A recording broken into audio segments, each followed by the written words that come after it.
भारत एक ऐसा देश जहां हर पेड़, हर नदी, हर जंगल के पीछे कोई ना कोई रहस्य छुपा है। लेकिन कुछ जंगल ऐसे हैं जहां रात होने का मतलब है डर का राज शुरू होना। ऐसे जंगल जहां ना सिर्फ जानवर हैं बल्कि वो आत्माएं भी हैं जो कभी इंसान थी पर अब जंगल का हिस्सा बन चुकी हैं। आज हम आपको ले चलेंगे भारत के उन 5 खौफनाक जंगलों की सैर पर जहां आज भी रात को चीखें सुनाई देती है, जहां हवा भी कुछ कहती है और हर पत्ता किसी की सच्चाई कहानी सुनाता है। आप देख रहे हैं डार्क रूम रवि। मैं ला रहा हूं आपके लिए भारत के 5 सबसे डरावने जंगल जहां आज भी चीखें सुनाई देती हैं। तो आप अपनी लाइट बंद कर लीजिए और इस डरावनी यात्रा के लिए तैयार हो जाइए। इस वीडियो में जो आप सुनने वाले हैं वो महज किस्से नहीं है, ये वो सच्चाई है जो जंगलों की गहराइयों में आज भी गूंजती है। ये चीखें, ये साहे, सब कुछ अब भी वहीं मौजूद है। अगर आप कमज़ोर दिल वाले हैं तो कृपया ये वीडियो ना देखें। सतपुरी जंगल जहां रात की खामोशी में गूंजती हैं चीखें। मध्य प्रदेश के शिवपुरी जिले में स्थित सतपुरी जंगल अपनी घनी हरियाली और वन्य जीवों के लिए प्रसिद्ध है। लेकिन इस जंगल के अंदर एक ऐसा रहस्य छिपा है जो आज भी लोगों को रोंगटे खड़े कर देता है।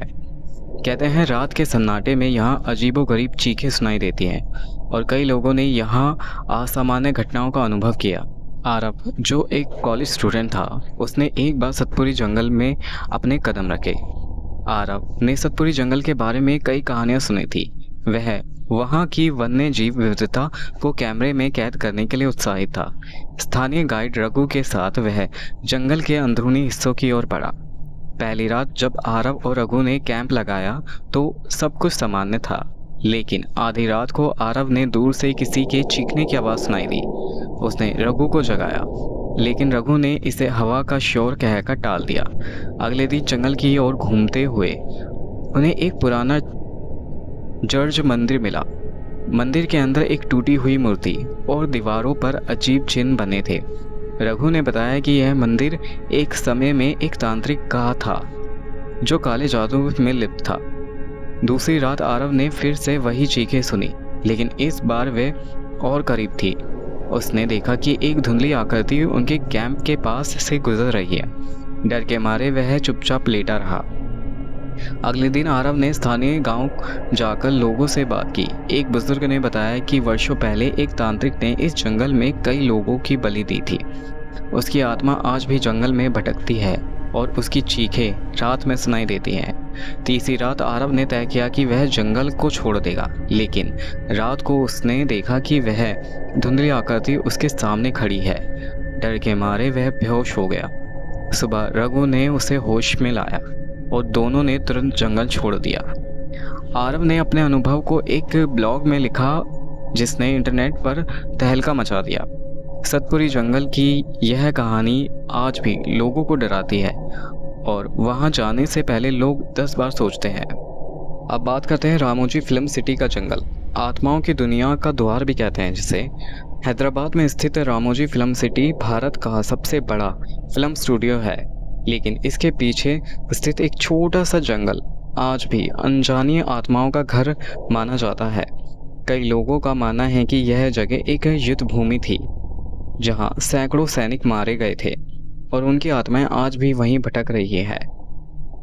सिया, एक 26 वर्षीय डॉक्यूमेंट्री फिल्म मेकर जो भारत के डरावने स्थानों पर एक सीरीज बना रही है।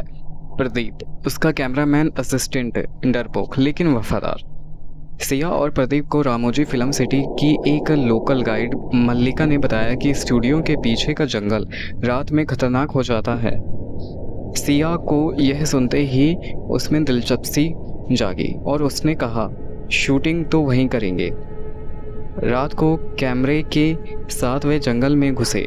सब कुछ सामान्य लग रहा था, लेकिन कैमरे में कुछ ग्लिच आने लगे। अचानक कैमरा बिना छुए ही जूम इन और आउट होने लगा।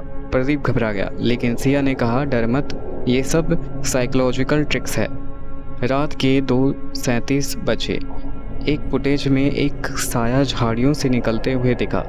वह इंसान की तरह दिखता है, लेकिन उसका चेहरा नहीं था। उसकी चाल एकदम असामान्य थी, जैसे हवा में तैरता हो। अगले दिन सिया ने पास के गांव के बुजुर्गों से बात की। एक बुजुर्ग महिला ने बताया, ये जंगल पहले निज़ाम की सेना का हिस्सा था। यहाँ सैनिकों को मौत की सज़ा दी जाती थी। सैकड़ों ने तड़प तड़प कर जान दी। तभी यह रात को चीखे और परछाइयाँ दिखाई देती हैं। सिया ने उस रात अपनी स्क्रिप्ट का प्रिंट आउट निकाला, लेकिन कागज पर किसी और भाषा में कुछ लिखा हुआ था जो उसने टाइप ही नहीं किया था। वह भाषा देवनागरी जैसी थी, लेकिन अजीब दिख रही थी। मल्लिका ने देखा और घबरा गई। ये शाप है, जिसने जंगल की शांति भंग की, उसे वो अपने पास बुलाता है। सिया और प्रदीप ने कैमरे में टाइम लैप्स ऑन किया, पर जब सुबह फुटेज देखा तो उसमें कुछ ऐसा था जिसे देख दोनों की रूह कांप उठी। वीडियो में वे दोनों ही जंगल के अंदर अकेले नहीं थे।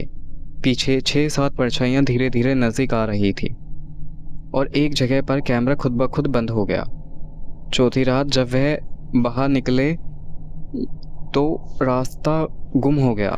GPS काम नहीं कर रहा था, मोबाइल नेटवर्क ख़त्म, चारों ओर धुंध और अजीब सी गंध भर गई थी। तभी पीछे से एक आवाज़ आई, कहाँ जा रहे हो? अभी तो खेल शुरू हुआ है। भयभीत होकर वे किसी तरह जंगल से बाहर भागे। जैसे ही मुख्य सड़क पर पहुंचे सब सामान्य हो गया, लेकिन कैमरे का कार्ड गायब था। सिया ने उस जगह की डॉक्यूमेंट्री को अधूरा छोड़ दिया। उसने सिर्फ एक लाइन अपने यूट्यूब चैनल पर डाली, कुछ कहानियाँ बस सुनने के लिए होती है, उन्हें जीने की भूल मत करना।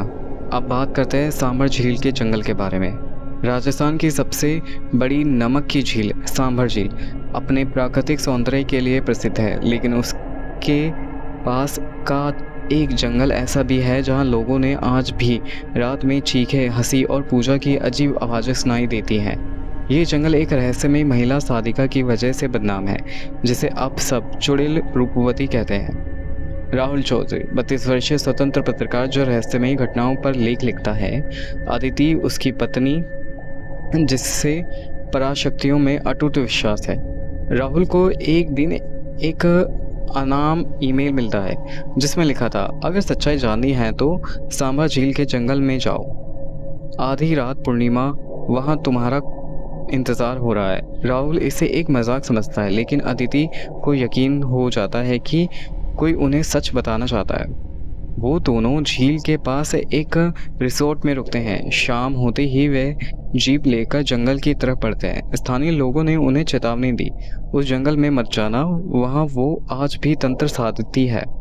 लेकिन राहुल और अदिति नहीं माने। अदृश्य ताकत जाग उठी जंगल में। जैसे ही वे गहराई में पहुंचे, वहाँ हवा का रुख बदल गया। झाड़ियों में अजीब फुसफुसाहट सुनाई देने लगी। अदिति ने कहा, हमें यहाँ से लौट जाना चाहिए, कोई हमें देख रहा है। राहुल ने कैमरा ऑन किया और तभी कैमरे में एक सफ़ेद कपड़ों में महिला दूर खड़ी दिखी, लेकिन आंखों में देखने पर वहाँ कुछ नहीं था।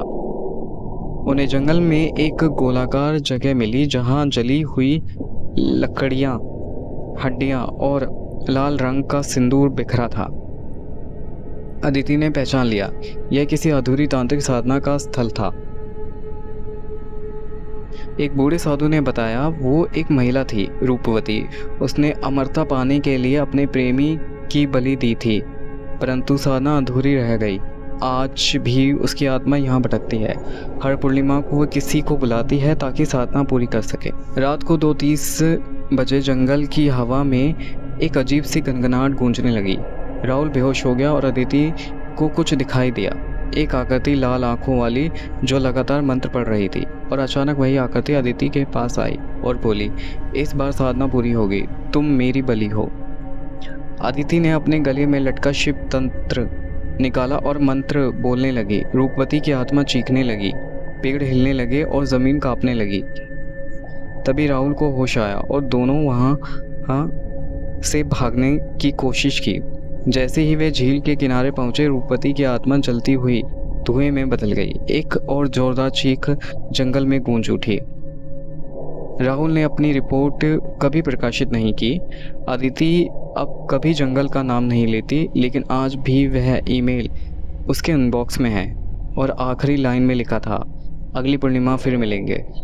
अब बात करते हैं पालमू का जंगल के बारे में। झारखंड का पालमू टाइगर रिजर्व अपनी जैव विविधता के लिए जाना जाता है, लेकिन इसके भीतर स्थित एक इलाका है जिसे स्थानीय लोग मृत्यु घाटी कहते हैं वहाँ ना शेर का डर है ना हाथी का डर, बल्कि वहाँ डर है उन आत्माओं का जो शिकार करते हुए मरे थे, जिनकी आत्माएं अब खुद शिकारी बन गई हैं। गौतम वर्मा 35 वर्षीय वन अधिकारी जिससे इस क्षेत्र की निगरानी की जिम्मेदारी दी जाती है, विनय उसका सहायक रेंजर, स्थानीय निवासी दीप्ति गौतम की पत्नी जो मनोवैज्ञानिक है। गौतम को जंगल के एक गेस्ट हाउस में रहना होता है। पहले ही दिन एक बूढ़े चौकीदार ने उसे चेतावनी दी, मौत का रास्ता मत पार करना साहब, रात में वो लौटते हैं। गौतम हंस दिया, भूत प्रेत जैसी चीखे मैं नहीं मानता। रात को गेस्ट हाउस की छत से किसी की तेज दौड़ने की आवाज़ आई। बाहर देखा कोई नहीं था, कैमरे में भी कुछ नहीं आया, लेकिन दरवाजे का कीचड़ भरे पैरों के निशान थे, जोर अंदर से बाहर जा रहे थे। आज से 50 साल पहले यहाँ एक शिकारी गिरोह था। उन्होंने दर्जनों जानवरों की बेरहमी से मारा। एक रात वो सब किसी अनजानी ताकत के शिकार बन गए। कोई नहीं जानता उन्हें किसने मारा, लेकिन तब से यहाँ रात में मौत घूमती है। दीप्ति भी कुछ दिन के लिए वहाँ रहने आई थी, लेकिन तीसरी रात से उसका व्यवहार बदलने लगा था।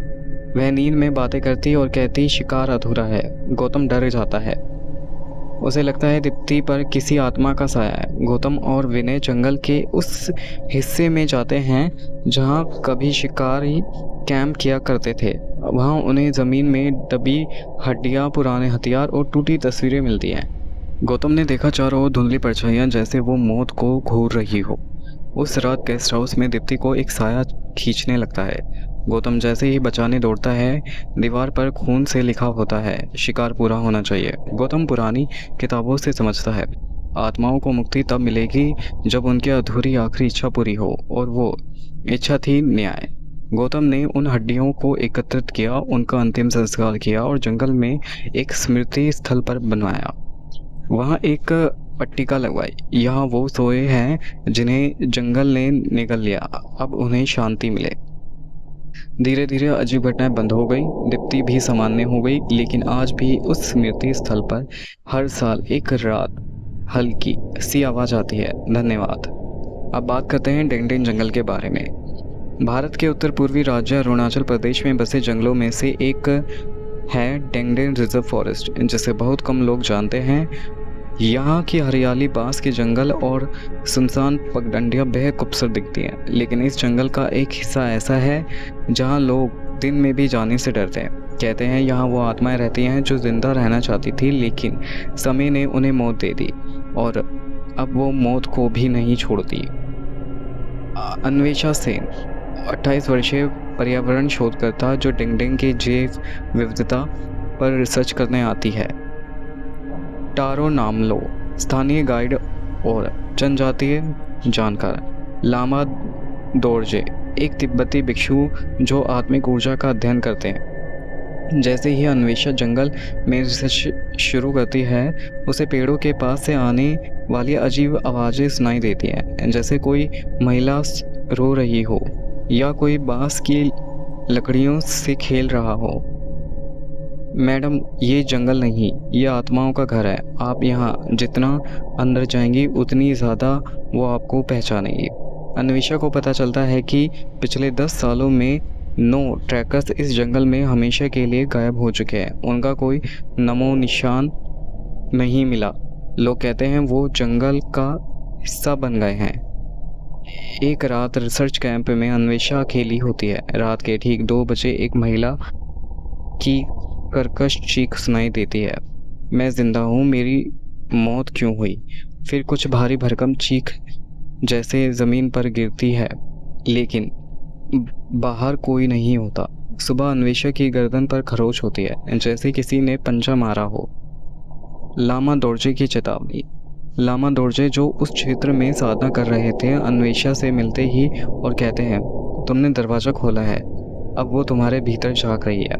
उन्होंने बताया कि डेंडेंग के उस हिस्से में 3 आत्माएं, नुमा एक जनजातीय बच्ची जो जिंदा जल गई, मेरी एक अंग्रेज टीचर जिसे 1945 में मार दिया गया था, चानालो एक शिकारी जिसने आत्मा पाने के लिए बलि दी थी।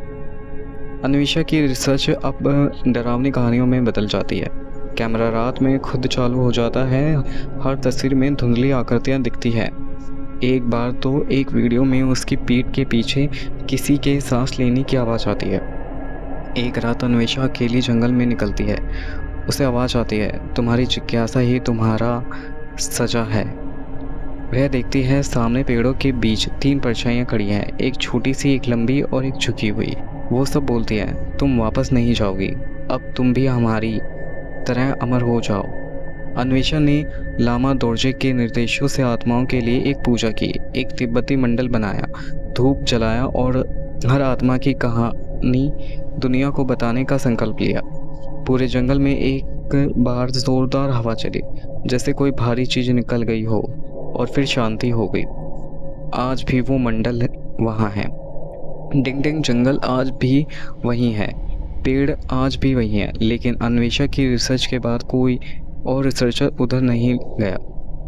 कुछ लोग कहते हैं अन्वेषा वापस आ गई थी, लेकिन अब वो पहले जैसी नहीं रही। ये सिर्फ कहानी नहीं है, ये वो आवाज़ें हैं जो आज भी पेड़ों के बीच गूंजती हैं और इंतज़ार करती हैं किसी जिज्ञासु आत्मा का। अगर आपको ये वीडियो पसंद आया हो तो लाइक करें, शेयर करें और सब्सक्राइब करें हमारे चैनल डार्क रूम रवि को, जहां हम लाते हैं डर की वो कहानियां जो सच्ची हैं लेकिन कहीं नहीं जाती। आपका अगला अपना शायद इन्हीं जंगलों में होकर गुजरे, तो सावधान रहिए।